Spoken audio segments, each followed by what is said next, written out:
Welcome to the Sleepy Stoic Sanctuary, where ancient wisdom meets modern rest. I am your guide through these timeless journeys, and tonight we embark on the greatest adventure story ever told. We sail with Odysseus on the wine-dark sea, following his path from the burning towers of Troy, through trials that forge wisdom from suffering, patience from chaos, and strength from surrender. But this is no ordinary telling of the Odyssey. This is ancient wisdom designed for modern rest, a journey that will carry you from the epic shores of heroic deeds to the peaceful harbors of deep, restorative sleep. As Odysseus learned to navigate treacherous waters with calm determination, so too will you navigate from the storms of your day into the tranquil depths of peaceful slumber. Why Odysseus for your rest? Because his story teaches us what the Stoics knew, that every obstacle becomes the way forward. Every delay teaches patience, and every storm makes the sailor stronger. His 20-year journey home was not just about reaching Ithaca. It was about becoming the man worthy of that destination. Tonight, you are not merely a listener to this ancient tale. You are a fellow traveler on the wine-dark sea of consciousness, sailing toward wisdom through the trials of heroes, guided by the stars of Stoic philosophy, protected by the harbor walls of perfect peace. Close your eyes, settle deeply into your bed, and let the ancient currents of this immortal tale carry you home to rest.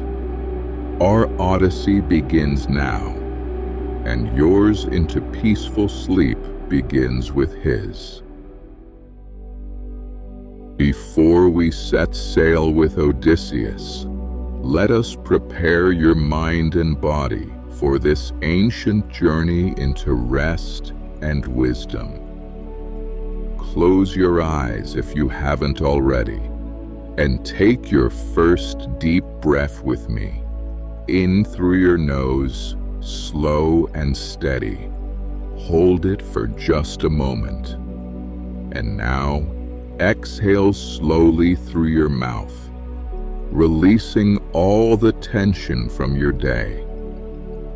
Take another breath, deeper this time, inhaling the salt air of the ancient Aegean, feeling it fill your lungs completely. And as you exhale, let go of every worry, every stress, every thought that no longer serves you. One more deep breath, the deepest yet, drawing in peace and calm. And as you release it, feel your entire body beginning to soften, beginning to surrender to this moment of perfect rest.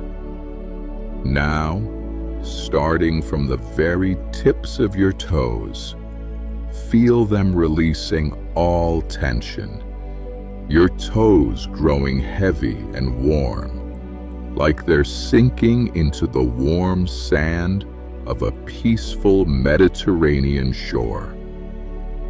Let this feeling of release move slowly up through your feet, your ankles relaxing completely, your calves growing heavy, as if you've just finished walking the ancient paths of heroes, and now you can finally rest.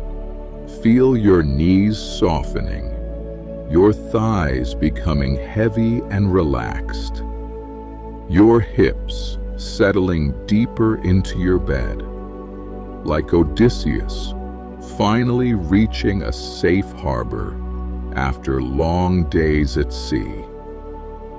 Your entire scalp relaxing, feeling as if warm water is flowing over your head, washing away every thought, every concern, every distraction from this perfect moment of peace.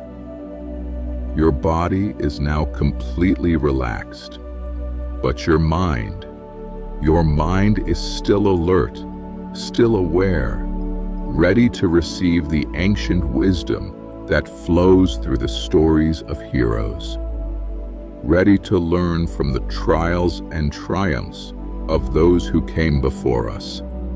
You are lying in perfect comfort, in perfect safety, like a traveler who has found the most peaceful inn after a long journey.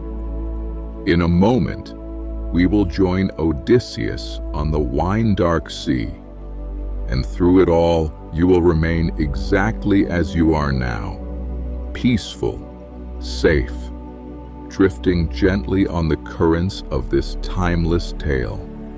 The greatest adventure story ever told begins now. The great city of Troy was burning. After 10 years of siege, 10 years of death and glory, the massive walls had finally fallen. Not through the strength of Achilles, though he was the mightiest warrior who ever lived. Not through the courage of Ajax, though his shield never failed. Troy fell through the mind of Odysseus, through a wooden horse built of cedar and cunning, hollowed out to hide Greek warriors in its belly. As dawn broke over the smoking ruins, Odysseus stood on the ramparts he had conquered, watching the last flames consume what had once been the mightiest city in the world. The air was thick with ash and the cries of the defeated. His men moved through the streets below, gathering treasure, loading their black ships with gold and silver, with bronze weapons and fine woven cloth. But Odysseus felt no joy. He had learned what the Stoics would later teach, that victory without wisdom is merely the seed of future suffering. Yes, Troy was his, but at what cost?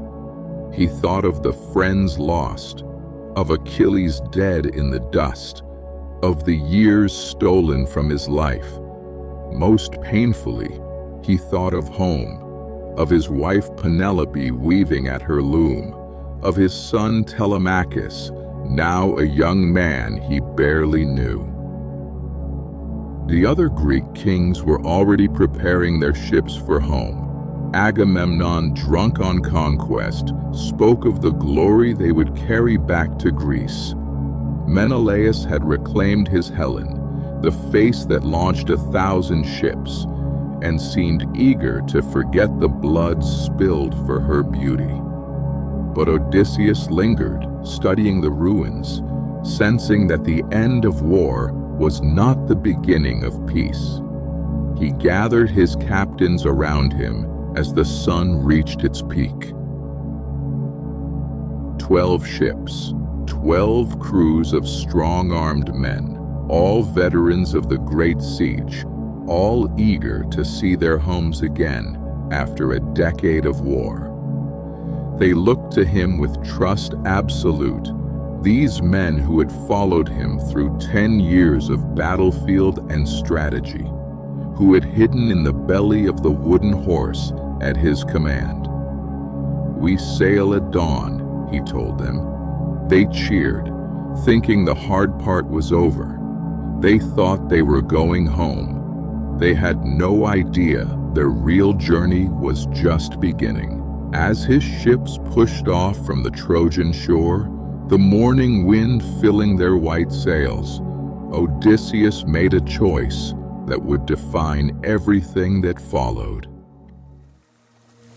his men urged him to sail straight for Ithaca, straight for home and safety. The sea was calm, the winds favorable, and they could be drinking wine in their own halls within days. But there was a city nearby, Ismaris, home of the Cicones, allies of Troy, who had sent warriors to fight against the Greeks throughout the long siege. The memory of Ciconian spears and Greek flesh was still fresh. The thought of their aid to Troy still rankled. "We'll take what's ours," Odysseus declared, his voice carrying the authority of 10 years' successful command. One quick raid for justice, and then home. His men nodded. It seemed reasonable. They had won the Great War. Surely they deserved to claim tribute from Troy's allies.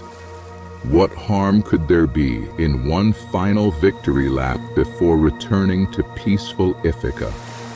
Odysseus didn't know it yet, but this decision, born of pride, of the warrior's hunger for complete victory, of the fatal belief that he could control the consequences of his choices, would cost him everything. The Stoic philosophers would later understand what Odysseus learned too late, that the moment we think we control our destiny is precisely when destiny reveals how little control we actually have. The city of Ismaris fell easily, too easily.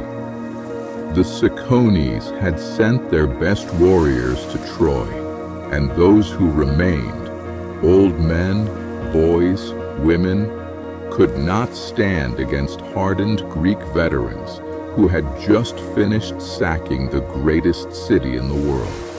Odysseus and his men swept through the streets like a storm tide, taking everything of value, claiming everything they desired. And here, for the first time, we see the crack appear in Odysseus's character. Not a flaw in his courage or intelligence, but in his understanding of when enough becomes too much. His men began to celebrate their easy victory, breaking open wine jars, feasting on captured cattle, dividing the spoils like children dividing honey cakes. They had won, they reasoned. They deserved to enjoy it. Odysseus watched his men grow careless with wine and success, and his strategic mind sensed danger in their delay. The Cicones might be defeated, but they had allies. Word of the raid would spread. Every moment they lingered increased the risk. "We leave now," he commanded, his voice cutting through the laughter and celebration. "Load the ships and sail with the tide." But his men, drunk on wine and victory, would not listen. 6 men from each of Odysseus's ships died on that beach. 72 good men who had survived 10 years at Troy, now dead because they could not resist one more celebration. As his battered fleet limped away from the blood-soaked shore, the cries of seabirds mixing with the wails of the wounded, Odysseus learned his first great lesson in humility. Seneca would later write, "Every new beginning comes from some other beginning's end." The end of the war was not the beginning of peace. It was the beginning of a different kind of trial. Victory had made them careless. Success had made them vulnerable. And now, instead of sailing home as conquerors, they sailed as fugitives, learning that the real enemy is not not the obvious one across the battlefield, but the invisible one within ourselves. The pride that makes us stay when we should go. The greed that makes us take when we have enough. The arrogance that makes us forget how quickly fortune can turn. 9 days the storm winds drove them across the wine-dark sea. 9 days without sight of land or star or any familiar thing. The ships that had left Troy in triumphant formation now limped through unknown waters, their crews silent and shaken, learning that the sea, like victory, respects no man's pride. When the winds finally died and they found themselves in calm waters, Odysseus looked out over an ocean he did not recognize. The stars were wrong, the currents unfamiliar. They were lost in every sense that mattered. But there, a smudge on the horizon that might be land. As they drew closer, the smudge became green hills rolling down to white beaches, groves of strange trees bearing fruit unlike anything they had seen. It seemed peaceful enough, this unknown shore. But Odysseus had learned caution the hard way. 3 men from each ship, he ordered, go ashore and scout this place. Learn what manner of people live here, if any. Return before the sun sets. The scouting party disappeared into the green shadows of the island. Hours passed. The sun moved across the sky. Sunset came and went, and still no sign of the scouts. But when dawn came, they found their scouts sitting peacefully in the shade of strange trees, smiling vacant smiles, their eyes bright with a happiness that seemed to come from nowhere and everywhere at once. There were people with them, gentle people who approached without weapons, offering the sweetest welcome any traveler could imagine. Eat, the lotus eaters said, offering fruit from their sacred trees. Rest. Why do you look so worried, so tired? Here, taste this. It will make everything better. And it did. The fruit of the lotus tree was more than food. It was pure forgetfulness, pure contentment. The Greeks who had eaten it found that all their worries simply disappeared. The anxiety about getting home, the grief for their dead companions at Ismarus, the weight of 10 years' war, the burden of responsibility, all of it melted away like mist in the morning sun. Odysseus watched in horror as his men sat in perfect peace, no longer caring about ships or home or duty.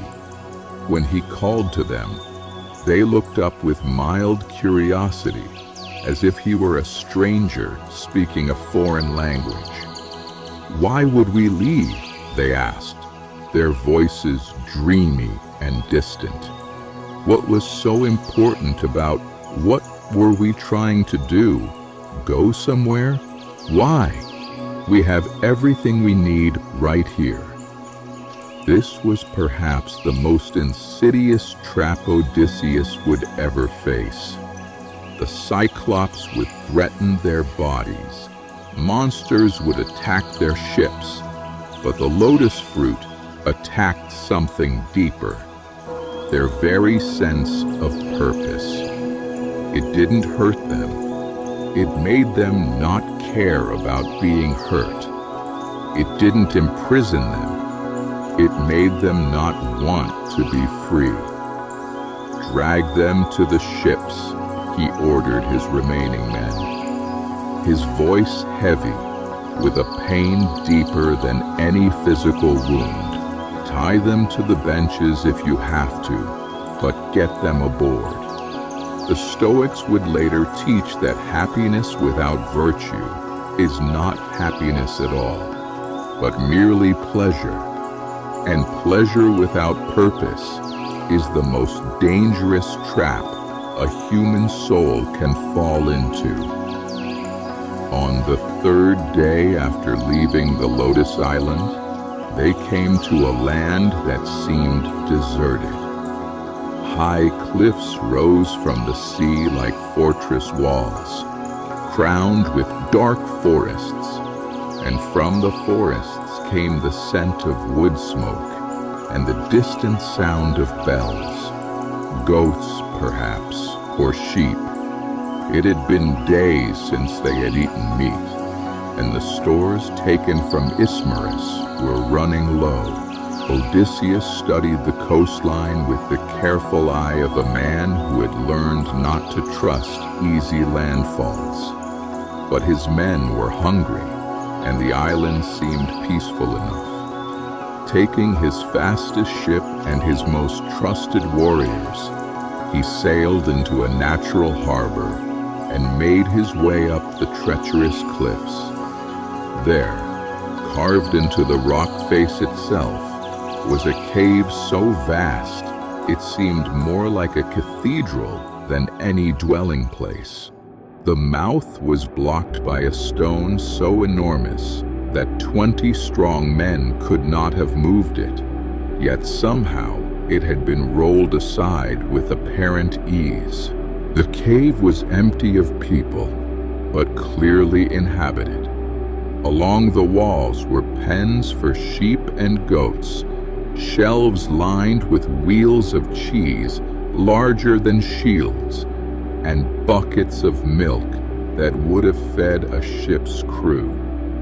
Everything was sized for a giant, but built with a strange kind of rustic intelligence. "We should take what we need and go," his men whispered, their voices echoing strangely in the vast space. But Odysseus shook his head. The strategist's mind that had conceived the wooden horse was working now, curious about what manner of being could live in such a place. "I want to see who lives here," he said. "What manner of creature keeps such a dwelling?" It was curiosity, always his greatest strength and his most dangerous weakness. Curiosity had made him the greatest tactician of his generation. Curiosity had won the war at Troy. But curiosity ungoverned by wisdom would nearly destroy him. So they waited. They built a fire from dried wood found in the cave. They ate some of the cheese. Just a little, they told themselves, though the wheels were so massive that a little filled their stomachs completely. And they waited to meet their host, like guests in a house where the master has stepped out. As the sun set, they heard him coming, the thunder of massive footsteps, the bleating of hundreds of sheep and goats being driven home. The ground shook with his approach, and still Odysseus waited, fascinated by the mystery of this giant shepherd. And then he appeared.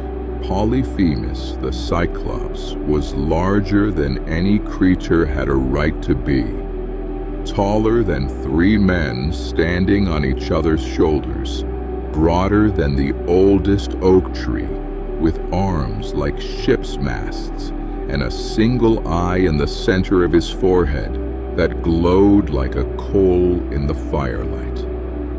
He drove his vast flocks into the cave with gentle efficiency, clearly loving these animals that were his life's work. Only after he had carefully penned his sheep and goats, only after he had milked the goats and set the milk aside to cool, only then did he notice his uninvited guests huddled around their small fire. "Little men," he rumbled, his voice like boulders grinding together in an avalanche. "Little thieves in my home. What are you? Merchants? Pirates? Men who wander the seas bringing evil to strangers?" Even now, trapped in a monster's lair with no hope of escape, Odysseus could not resist the opportunity to make an impression. Pride, the fatal pride that had led them to Ismarus, that had made him curious about this cave, would not let him remain anonymous. "I am Odysseus of Ithaca," he began, his voice ringing with the authority of a man accustomed to being obeyed. "Son of Laertes, sacker of cities, hero of Troy." But Polyphemus was not interested in genealogy or glory. With one massive hand, he grabbed two of Odysseus's men. The sound they made as he dashed them against the stone floor would haunt the survivors forever. Then he ate them, bones and all, like a man eating grapes. "Dinner," the Cyclops said simply, and lay down to sleep with the terrible satisfaction of a creature that acknowledges no law but appetite. In the horrified silence that followed, Odysseus felt something die inside him. Some last piece of the young man who had left for Troy 20 years ago. Some final illusion that intelligence could control all outcomes. These were his men, his responsibility, and he had led them here through pride and curiosity. But even in despair, even in the face of absolute horror, his mind continued to work. All through that endless night, he planned, calculating and discarding possibilities. And when dawn came and Polyphemus woke to eat 2 more men for breakfast, Odysseus was ready. "Giant," he called out as the Cyclops prepared to leave with his flocks, "I am a wine merchant from the great world beyond your island. Would you like to taste something finer than goat's milk?" From his ship's stores, Odysseus produced a skin of wine so strong that most men mixed it with 20 parts water before drinking. He offered it neat to the Cyclops, who drank it down like water and immediately demanded more. "What is your name, little wine giver?" Polyphemus asked, already growing drowsy from the powerful drink. "I want to know the name of the man whose death I will make pleasant as a reward for this gift." And here, in this moment of absolute terror, Odysseus made the cleverest choice of his life. "My name is Nobody," he said with perfect calm. "My friends call me Nobody, and Nobody is what my parents named me." The wine did its work quickly on a creature unaccustomed to anything stronger than milk. Soon the giant was snoring, and Odysseus set his plan in motion. With his surviving men, he took the Cyclops' own olive wood staff, a tree trunk really, as thick as a ship's mast, and sharpened it to a point. They hardened the point in their fire until it glowed white-hot like a star. Then, with all their strength and all their desperation, with the fury of men who had watched their companions die, they drove it deep into the Cyclops' single eye. The screams of Polyphemus shook the very mountains, Other Cyclops came running from their caves across the island, calling out, "Brother, what troubles you? Who is hurting you? Do you need help?" And Polyphemus, faithful to the name Odysseus had given him, cried back, "Nobody is hurting me. Nobody is killing me." "Well then," his brothers replied with the logic of simple creatures, "if nobody is troubling you, there's nothing we can do. Pray to your father Poseidon if you're ill, but don't wake us for nothing." And they went away, leaving the blinded giant alone with his agony and his rage. Working in complete darkness, the Greeks tied themselves beneath the largest animals, clinging to their bellies as the rams wandered out to pasture. It worked. Polyphemus felt the tops of his beloved animals as they passed, running his hands through their wool, speaking to them with the tenderness he had never shown to men. They had won. They had escaped through cleverness and courage. They had beaten a monster through wit rather than strength. It was a perfect victory, the kind of triumph that Homer would sing about for generations. And that's exactly when Odysseus made the mistake that would define the rest of his journey home. As his ship pulled away from the shore, far enough to be safe from thrown rocks, but close enough for his voice to carry, Odysseus stood in the stern and called back to the blinded giant, "Cyclops, if anyone asks who put out your eye, tell them it was Odysseus of Ithaca, son of Laertes, sacker of cities." The silence that followed was more terrible than any roar. Then Polyphemus raised his massive arms to the sky and prayed to his father, Poseidon, god of the sea. "Father, if I am truly your son, grant that Odysseus never reaches home. But if the fates decree he must, let him arrive late, alone, in a stranger's ship, and let him find trouble waiting in his house." And Poseidon heard his son's prayer. As you settle deeper into sleep tonight, remember this ancient truth. Odysseus had achieved perfect victory through anonymity, through becoming nobody. But he threw it all away because he needed the world to know he was somebody. How often do we do the same? We solve our problems wisely, then create new ones by needing credit for our wisdom. True strength, the Stoics would teach, lies not in being recognized for our victories, but in winning the only battle that truly matters, the battle against our own need for recognition. In the end, the greatest enemy Odysseus faced was not the Cyclops, but his own pride.